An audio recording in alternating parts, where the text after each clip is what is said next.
కావాలని నోటీసులు ఇవ్వడం, ఇంకా నేను అదే పార్టీలో ఉన్నానని చెప్పడం కావచ్చు. సో దానం వ్యాఖ్యలు ఎట్లా చూస్తారు, ఏం చెప్తారు సార్? ఇప్పుడు దానం నాగేంద్ర గారి గురించే మాట్లాడుతున్నాం. ఎందుకంటే గతంలో ఇప్పుడు కాదు, నోటీసులు ఇచ్చింది ఎప్పుడు ఇచ్చింది. 8 మందికి అనర్హత వేటు వేయకుండా వాళ్ళు ఇంకా బీఆర్ఎస్ పార్టీలో టెక్నికల్ గా ఉన్న తీర్పు ఇచ్చారు స్పీకర్ గారు. ఇచ్చిన తర్వాత ఇద్దరికి అవకాశం వచ్చింది. కడియం శ్రీహరి గారు మొదటి 5 మందిని మనకు వాళ్ళకి అనర్హత వేటు వేయకుండా స్పీకర్ గారు నిర్ణయం తీసుకోగానే ఆయన ధైర్యం వచ్చేసింది, నేను కూడా బతికిపోతానని చెప్పి ఆయన అప్పుడు సమాధానం ఇచ్చారు. ఇప్పుడు ఆయన ఇప్పుడు మనం వెనక తర్వాత వచ్చిన ముగ్గురు తీర్పు తర్వాత ఈయన ధైర్యం వచ్చింది. నిస్సిగ్గుగా ఈ మాట అంటున్నాను, ఈ ఇద్దరు కూడా గతంలో వాళ్ళేం పార్టీ ఫిరాయించలేదు అంటలేను, కానీ దానికి ఆధారాలు లేవు. వాళ్ళు 6,000 ప్రతి నెల 5,000 రూపాయలు పార్టీకి ఇస్తున్నారు కదా, విరాళం మీరు తీసుకుంటున్నారని చిన్న టెక్నికల్ కారణంతో 8 మంది కొట్టేసింది. కానీ ఇది అట్లా కాదు. కడియం శ్రీహరి గారు సొంతంగా తన కూతురు కోసం మెడలో కాంగ్రెస్ కండువా వేసుకొని కాంగ్రెస్ పార్టీకి చేయి గుర్తు ఓటేయమని ప్రచారం చేసింది కదా. అంతకంటే ఏ రోజులు కావాలి? నెంబర్ 1. రెండోది, దానం నాగేంద్ర గారిని కూడా చూసుకుంటే కాంగ్రెస్ బీఆర్ఎస్ పార్టీ బీహా మీద గెలిచిండు. ఆ తర్వాత వెంటనే మరి 6 నెలలు తిరగక ముందే కాంగ్రెస్ పార్టీ బీఫా మీద పార్లమెంట్ మెంబర్ గా పోటీ చేసి ఓడిపోయిండు. ఈ 2 దాలిపోయా అంటున్నాను. ఒకవేళ ఈ ఇద్దరిని కనుక ఆ 8 మందితో జత కలిపి స్పీకర్ గారు కనుక తీర్పు ఇచ్చి వాళ్ళు అనర్హత వేటి వాళ్ళ మీద వేయకపోతే స్పీకర్ గారికి ఉన్న గౌరవం, అంటే వ్యవస్థకు ఉన్న గౌరవం మొత్తం గంగలు కలుస్తాను. నేను కాంగ్రెస్ పార్టీ వ్యతిరేకం కాదు. అసలు మొదలుపెట్టిందే ఆయారాం గయారాం సంస్కృతి మొదలుపెట్టింది కాంగ్రెస్ పార్టీ మొదటి నుంచి. ఎప్పుడో హర్యానాలో ఆ పేరు వచ్చింది అట్లా. ఆ తర్వాత తెలంగాణ ఉద్యమ సమయంలో కూడా చాలా మంది బీఆర్ఎస్ అప్పుడు టీఆర్ఎస్ పార్టీ నాయకులను ఎమ్మెల్యేలను చేర్చుకొని నిస్సిగ్గుగా చేసుకునే సందర్భం చూశాం. కాకపోతే అప్పుడు రాజీనామా చేసి వాళ్ళు ఎన్నికలకు వెళ్ళారు, అది వేరు. ఆ తర్వాత మళ్ళీ బీఆర్ఎస్ చేసింది కూడా తక్కువ తప్పేం కాదు. వాళ్ళు చేసింది కూడా ఏంటంటే అదే పని వాళ్ళు చేశారు. ఇప్పుడు వాళ్ళ బాధితులుగా ఉన్నప్పుడు అరుస్తున్నారు. వాళ్ళే ఇటువంటి పనులు చేసినప్పుడేమో మేమే షేర్కారణం అనుకుంటారు. ఇది తప్పు అంటున్నాను. గతంలో కాంగ్రెస్ పార్టీ చేసినా, మధ్యాహ్నం బీఆర్ఎస్ పార్టీ చేసినా, టీఆర్ఎస్ పార్టీ చేసినా, ఇప్పుడు మళ్ళీ కాంగ్రెస్ పార్టీ చేస్తున్నా కూడా ప్రజలు తీర్పరు. కనుక రేవంత్ రెడ్డి గారు వాళ్ళని ఓడించండి అని పిలిపిస్తే గతంలో బీఆర్ఎస్ నుంచి కాంగ్రెస్ నుంచి బీఆర్ఎస్ పోయిన 12 మంది ఎమ్మెల్యేలు 11 మందిని ఓడించారు. శ్రీనివాస్ గారు చూసాం మనం. ఇక్కడికి వస్తాను అంటే నిస్సిగ్గుగా ఆయన సమాధానం ఇచ్చారు. ఈ సమాధానాన్ని కనుక సమర్థించి ఇంకా కాంగ్రెస్ బీఆర్ఎస్ పార్టీలోనే దానం నాగేందర్ ఉన్నాడు, లేకపోతే కడియం శ్రీహరి గారు ఉన్నట్టు తీర్పు కనుక ఇస్తే అంతకంటే దుర్మార్గం ఏం లేదు. ప్రజలు చీత్కరించుకుంటారు ఈ వ్యవస్థ అంటున్నాను. అంటే కనీసము ఆ సమాధానం ఇచ్చేటప్పుడన్నా జ్ఞానం ఉండాలంటున్నాను. ఈ మాట అంటున్నాను నేను. గతంలో కొంచెం నైతిక విలువలు బాగా ఉన్నప్పుడు ఇదే దానం నాగేందర్ గారు 2004లో అప్పటిదాకా కాంగ్రెస్ పార్టీలో ఉన్నవాడు మళ్ళీ తెలుగుదేశం గెలుస్తుందని భ్రమతోని అప్పుడు పార్టీ ఫిరాయించి తెలుగుదేశం తరఫున పోటీ చేశారు. ప్రజలు కూడా దానం నాగేందర్ గారికి వ్యక్తిగతంగా విలువ ఇచ్చి కాంగ్రెస్ పార్టీలో అప్పటిదాకా ఉండి మరి మారిండు కదా, అయినా సరే మా నాయకుడు ఆయనని ఆసిఫిరాగా గెలిపించారు కూడా. గెలిపించిన తర్వాత ప్రభుత్వం రాలేదు.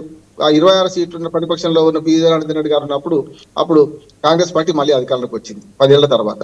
95 నుంచి 2004 దాకా ఉండి అప్పుడు వచ్చినప్పుడు వెంటనే ఆయన నైతిక విలువలు ఉన్నాయి కనుక అప్పుడు ఏం చేసిండు, ఆసిఫ్ నగర్ లో టీడీపీ ఎమ్మెల్యే పదవి రాజీనామా చేసి మళ్ళీ పోటీ చేసిండు. ప్రజలు తీర్పు ఇచ్చిండు, నువ్వు పనికిరావు, నువ్వు ఇట్లా పార్టీలు ఫిరాయిస్తున్నావు, సమస్య లేదు, 6 నెలల్లో 3 పార్టీలు మారుతావు అని చెప్పి తిరస్కరించి ఓడించారు.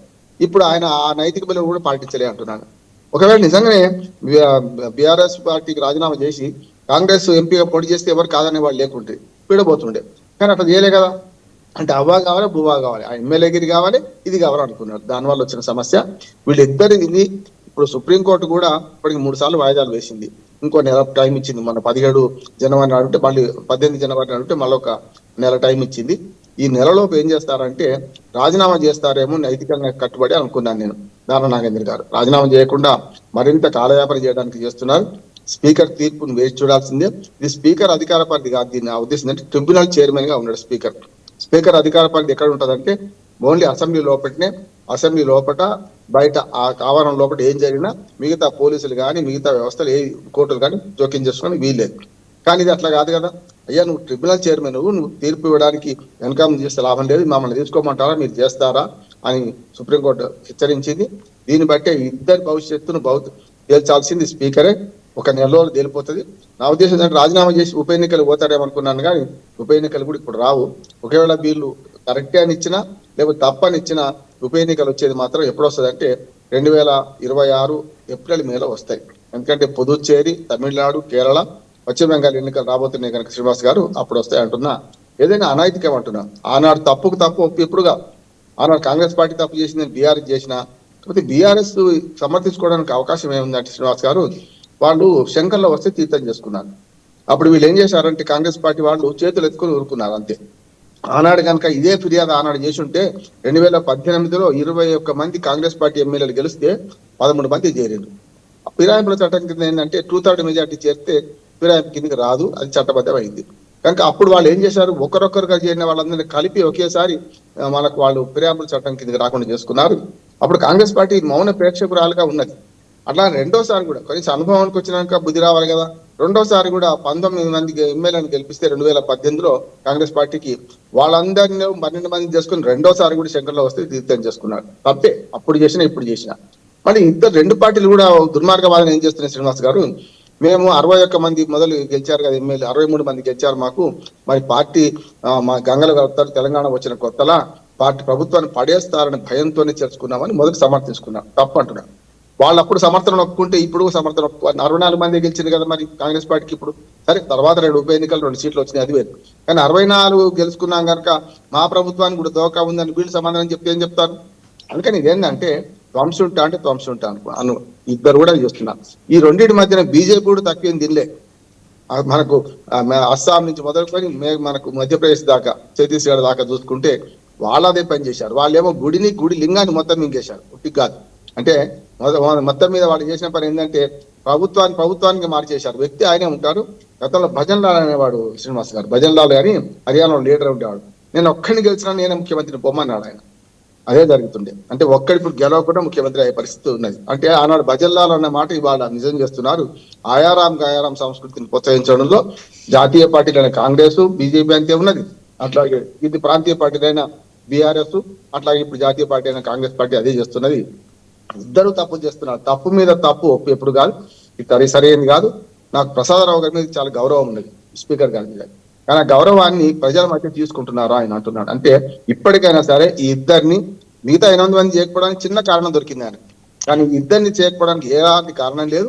వీళ్ళు వాళ్ళని చూసుకొని వీళ్ళు మేము కూడా బాహలైపోతాం, స్పీకర్ గారు మమ్మల్ని ఏమన్నారనుకుంటున్నారు. కానీ కాకపోతే కూడా టీఆర్ఎస్ ఒక వ్యూహాత్మకంగా ఇప్పుడు నాకు తెలిసిన మాత్రం ఏమందంటే సుప్రీంకోర్టుకు మళ్ళీ వెళ్తున్నది.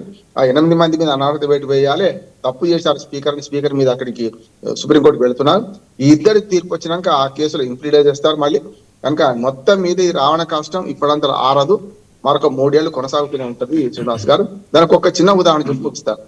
గతంలో కేఆర్ సురేష్ రెడ్డి గారు కాంగ్రెస్ పార్టీలో స్పీకర్ గా ఉండేవాడు ఉమ్మడి రాష్ట్రంలో. ఆయన ఇప్పుడు ఎక్కడున్నాడు? ఆయన పార్లమెంటరీ నాయకుడిగా ఇప్పుడు బీఆర్ఎస్ లో ఉన్నాడు ఆయన. అంటే అట్లా చూసుకుంటే ఆయన గతంలో అదే తప్పు చేసిండు. స్పీకర్ ఎవరి ఆధీనంలో ఉంటున్నారు, ప్రభుత్వం ఏం చెప్తే అది వింటున్నారు, అధికార పార్టీ ఏం చెప్తే అది వింటున్నారు. ఆనాడు మన స్పీకర్ గా ఇంకొక ఆయన లక్ష్మీపుత్రుడు పోచారం శ్రీనివాసరెడ్డి గారు, ఇప్పుడేమో కాంగ్రెస్ పార్టీ ఫిరాయింపుదారుల ఎమ్మెల్యేలు ఆయన ఒక మనిషి. ఆయన గతంలో స్పీకర్ గా ఉన్నప్పుడు ఏం చేశారు, ఒక 6 నెలలు అసెంబ్లీ డిజాల్వ్ అయింది అనుకుంటే అప్పుడు పిలిచి వీళ్ళందరినీ కూడా మీరు రాజీనామా చేయండి అయిపోతుంది, లేకుంటే అనర్హత వేటుపడితే 6 ఏళ్ల దాకా మీకు మళ్ళీ పోటీ చేసే అవకాశం ఉండదని చెప్పారు. ఇప్పుడు వాళ్ళిద్దరూ వేరు పార్టీలో ఉన్నారు. స్పీకర్ గా గతంలో పనిచేసిన పోచారం శ్రీనివాసరెడ్డి గారు ఇవాళ కాంగ్రెస్ పార్టీలో ఉన్నాడు, కానీ సాంకేతికంగా బీఆర్ఎస్ అంటున్నారు. అట్లాగే ఆనాడు కేఆర్ సురేష్ రెడ్డి గారు స్పీకర్ గా ఉన్నప్పటిది పరిస్థితి ఏంటంటే ఆయనేమో ఇప్పుడు దీనిలో ఉన్నాడు, ఎక్కడ మా బీఆర్ఎస్ పార్టీలో ఉన్నారు. చూస్తున్నాం కదా, వీళ్ళే రాజ్యం వెళ్తున్నారు. అన్ని పార్టీలు వాళ్ళు తెలుసుకోవాల్సింది ఏంటంటే ఈ ఫిరాయింపు ఎమ్మెల్యేలను ప్రోత్సహించుకుంటూ ఇట్లా చేయడం వల్ల రాజ్యాంగ హననం చేస్తున్నారు, వాళ్ళ వ్యక్తిత్వాలు కించపరుచుకుంటున్నారు, ప్రభుత్వాలు కూడా సరైన విధంగా స్పందిస్తలేమంటున్నారు.